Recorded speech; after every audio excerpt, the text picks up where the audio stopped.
اعظم مشتاق صاحب کا کہ انہوں نے مجھے کہا بہت اصرار کے ساتھ کہ میں آپ کی خدمت میں حاضر ہوں، اور میرے لیے بڑی سعادت ہے کہ پروفیسر مشتاق صاحب کو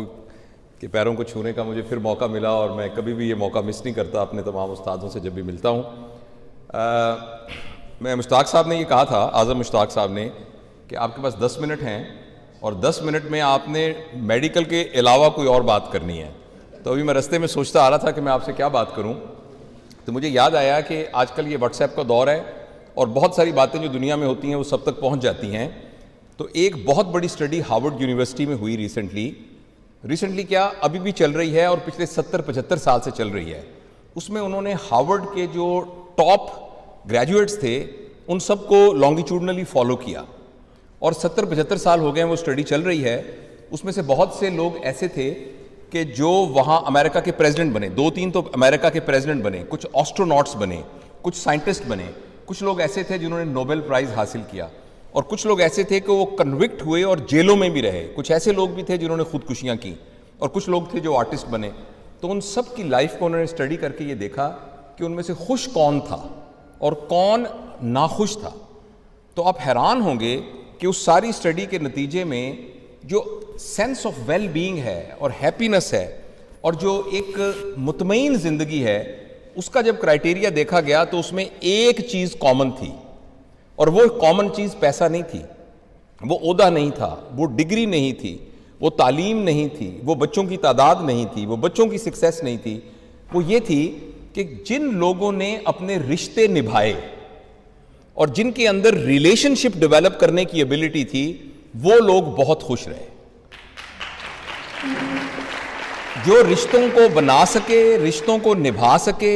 رشتوں کے سلسلے میں کوئی کانفلکٹ آ جائے تو اس کو برداشت کر سکے، تو وہ لوگ تھے کہ جو کہ زندگی میں اطمینان کے ساتھ زندگی گزاری۔ تو میں آپ سب کو مبارکباد پیش کرتا ہوں کہ آئی ایم شیور کہ آپ دنیا کے کچھ حصوں میں ہوں گے، کوئی پاکستان کے مختلف جگہوں پر ہوں گے، مگر آپ سب لوگ اکٹھے ہوئے ہیں تو یہ بنیادی طور پر ایک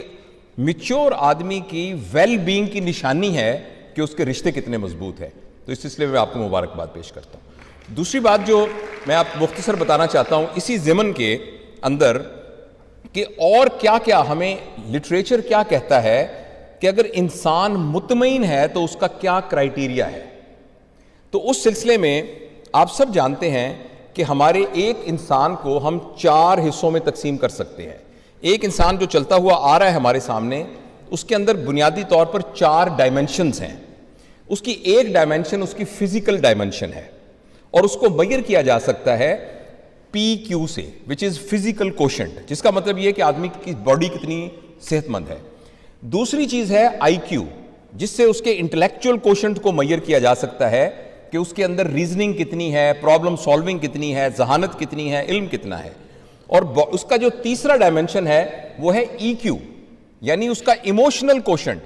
وہ جذباتی طور پر کتنا بیلنسڈ ہے اور وہ کیسے لوگوں کے ساتھ ایموشنلی انٹریکٹ کر سکتا ہے۔ اور اس کا چوتھا جو سیگمنٹ ہے وہ ہے SQ، جسے کہتے ہیں اسپرچول کوشنٹ، کہ بنیادی طور پر اگر ہم مذہب کے کانٹیکس میں دیکھیں تو اس سے مراد تو اسپرچویلٹی ہی ہے، لیکن اگر آپ اس کو ایک طرف ہٹا کے دیکھیں تو اس کا مطلب یہ ہے کہ جو کچھ بھی ہم دنیا میں کر رہے ہیں وہ ہائر پرپس کے لیے کر رہے ہیں کہ کسی چھوٹے پرپس کے لیے کر رہے ہیں۔ تو میں اگلے 5-7 منٹ میں آپ ان 4 ڈائمنشنز میں کیا چیز ہو تو ہم کامیاب انسان ہیں اور مطمئن انسان ہیں، وہ میں آپ کو بتانے کی کوشش کروں گا، and I promise that I will not take more than 5-7 minutes for that. دیکھیے، صحت کو بہتر کرنے کے لیے، کیونکہ یہ بنیادی ہے، اگر آپ کی صحت ٹھیک نہیں ہے تو آپ نماز کو بھی نہیں انجوائے کر سکتے، اگر آپ کی صحت ٹھیک نہیں ہے اپنی پڑھائی کو بھی نہیں کر سکتے، اپنی نیند کو بھی نہیں کر سکتے، اپنے ریلیشنز کو بھی نہیں کر سکتے انجوائے۔ تو PQ کو بہتر کرنے کے لیے بنیادی طور پر لٹریچر یہ کہتا ہے کہ آپ کو 4 چیزیں چاہیے۔ نمبر 1، آپ کیا کھاتے ہیں۔ تو اپنے کھانے کے جیسے پیٹرول گاڑی میں اگر صحیح ڈلے گا تو گاڑی ٹھیک چلے گی، اگر وہ ڈیزل سے چلنے والی گاڑی ہے آپ اس میں پیٹرول ڈال دیں گے تو گاڑی بیٹھ جائے گی۔ اس طرح ہماری باڈی میں کیا خوراک اندر جاتی ہے، اس کو ہمیں اپنے مد نظر رکھنا چاہیے۔ اور میں اس تفصیل میں نہیں جاتا، سارے آپ میڈیکل پروفیشن کے ہیں، ہم اکثر ضرورت سے زیادہ کھاتے ہیں، اکثر وہ چیزیں کھاتے ہیں جو کھانے والی نہیں ہوتی، اور اکثر بے ٹائم پر کھاتے ہیں۔ تو انشاءاللہ اس کو پھر ڈیٹیل میں کروں گا، میں صرف ٹچ یہ کرنا چاہ رہا ہوں کہ اس بات کا خیال رکھنا چاہیے کہ جو چیز ہم اندر کھا رہے ہیں وہ پراپر پیٹرول ہے کہ نہیں۔